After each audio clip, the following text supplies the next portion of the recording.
SCO മീറ്റിംഗിൽ Indian പ്രധാനമന്ത്രി ഫാൽഗാം issue ഉന്നയിച്ചു. മനസ്സിലാക്കുക, പാകിസ്ഥാന്റെ പേരില്ല. ഫാൽഗാം ഇഷ്യൂ ഉന്നയിച്ചു. ഇന്നസെന്റ് ആയിട്ടുള്ള ആൾക്കാരെയാണ് ഹിന്ദുക്കളെന്നും പറഞ്ഞപ്പോൾ മാറ്റി തിരിച്ചിട്ട് അവരെയാണ് വെടിവെച്ചു കൊന്നത്.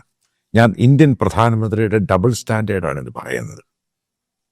നിങ്ങൾ ഏത് രീതിയിലും ആലോചിച്ച് നോക്കിക്കഴിഞ്ഞാൽ ഈ ചൈനയുമായിട്ടാ പോകുന്ന പോക്ക്, അതിനകത്ത് ഇന്ത്യയുടെ ഒരു കോർ ഇഷ്യൂ ഉണ്ട്. അത് പൂർണ്ണമായിട്ടും നമ്മൾ അത് വൈപ്പ് ഔട്ട് ചെയ്യുകയാണ്. അത് പൂർണ്ണമായിട്ടങ്ങ് മാറ്റിക്കളയുകയാണ് ചൈനയുമായിട്ട് ഇപ്പോൾ പോകുന്ന പോക്കിൽ. അതായത് നമ്മൾ ഏറ്റവും മനസ്സിലാക്കേണ്ടത്, ഇന്ത്യ എന്ന് പറഞ്ഞ രാജ്യം ഇത്രയും പ്രതിസന്ധി ഉണ്ടായിട്ടും മുന്നോട്ട് പോയി.